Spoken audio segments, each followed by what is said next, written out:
Boa noite, meus tripulantes, aqui é o Aqueronte, o seu barqueiro. Venho por aqui para assustar a noite de vocês. Trouxe aqui 2 relatos de arrepiar dos meus passageiros. Bom, minha história se passa quando eu era muito pequeno, coisa de 5 a 8 anos, não lembro bem, mas o ocorrido eu lembro, porque me marcou muito. Minha família morava no interior do interior de Alagoas, coisa de uns 300 habitantes. O local era uma antiga fazenda engenho de cana-de-açúcar. E nós nos referíamos a aquele lugar como engenho. Minha família era uma das mais antigas nesse lugar.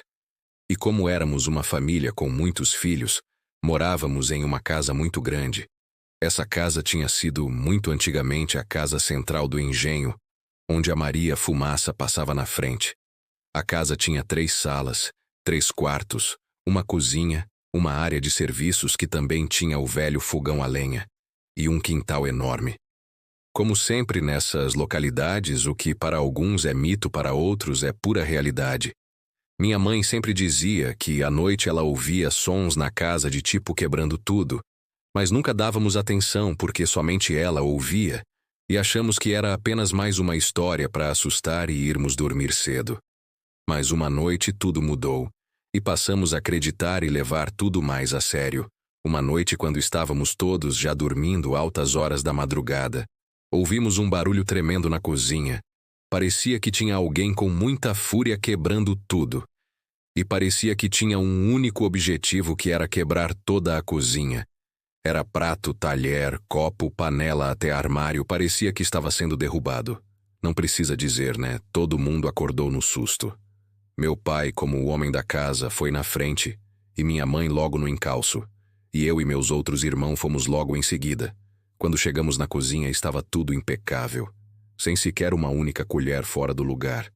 Ficamos incrédulos com aquilo que tinha acontecido. Meu pai foi olhar as trancas das portas, e não era novidade, tudo em ordem, sem nada fora do lugar. Ficamos sem conseguir acreditar.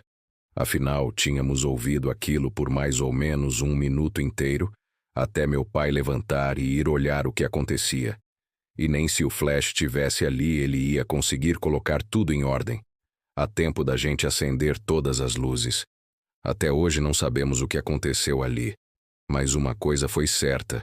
No dia seguinte lavamos toda a casa com anil e sal grosso, o que aliviou essas situações, e nunca mais duvidamos do que nossa mãe dizia sobre esse assunto. Bom, esse relato é do meu pai. Ele sempre foi um homem calado, mas pelo fato de morarmos no interior, e sempre que faltava luz virava uma ótima oportunidade de contar histórias assustadoras que eles já haviam presenciado. Meu pai é mecânico, mas já foi motorista de caminhão, trator, carregadeira de cana-de-açúcar, e entre outras coisas, como moramos no campo, sempre que era época de colheita da cana-de-açúcar, sempre tinha o ciclo de queima, corte, preparo da terra e replantarem, nós chamávamos de moagem. Ele nessa época era tratorista e estava no turno da noite no preparo da terra para plantio. Em uma dessas noites ele viu uma das coisas mais assustadoras que ele fala que já viu até hoje. Ele estava preparando o solo com o trator e o arado que o trator puxava para arar a terra. Nisso ele terminou e estava voltando para casa coisa de umas 22 horas. E estava a cerca de uns 5 quilômetros de casa, num sítio vizinho. Quando estava voltando para casa, ele passou por um caminho conhecido por todos que moravam no sítiozinho. Esse caminho tinha sido cortado em um mini morro. Então, na parte direita, era um morro com grama para pasto de gado, com uma barreira de mais ou menos 3 metros. E na parte esquerda era uma ribanceira, uma ladeira muito inclinada, quase um desfiladeiro. Quando ele estava passando nesse lugar, ele falou que ouviu um barulho muito alto, que foi o suficiente para ser ouvido apesar do barulho do trator. Ele falou que desacelerou, achando que podia ser algum cachorro perdido, e falou que ficou olhando, mas não viu nada. Então decidiu seguir caminho. Quando passou por um mini córrego que tinha no meio da estrada, coisa de uns 2 metros de onde ele havia escutado o barulho, ele falou que olhou para trás, pois sentiu um trepidar além do normal, como se alguma coisa tivesse subido no arado. Quando ele se virou um pouco, viu um vulto branco, pequeno, do tamanho e formato de uma menininha que ele nunca tinha visto no vilarejo que morávamos. Meu pai já sabia o que era, e não parou tão pouco desacelerou. Seguiu em frente com o coração batendo a 1000 por hora. Ele disse que aquela menininha seguiu em cima do arado por uns 4 quilômetros aproximadamente. E ele sempre olhava para trás e a via como se tivesse pegando uma carona.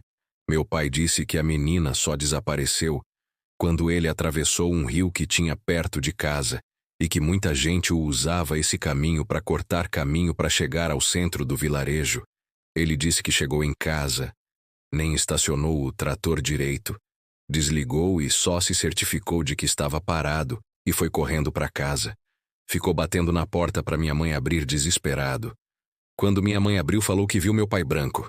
E olhe que meu pai é pardo, mas é queimado do sol, então fica bem escurinho. E minha mãe disse que ele estava branco e gelado, quase desmaiando de tanto medo. Ele entrou e contou para minha mãe tudo o que tinha visto. E depois dessa, ele nunca mais foi trabalhar naquelas bandas à noite. À noite só quando era perto de casa e olhe lá. Essa história foi enviada por e-mail. Não esquece de deixar o seu like, se inscrever no canal ou seguir o perfil. Deixe nos comentários se já vivenciou algo parecido.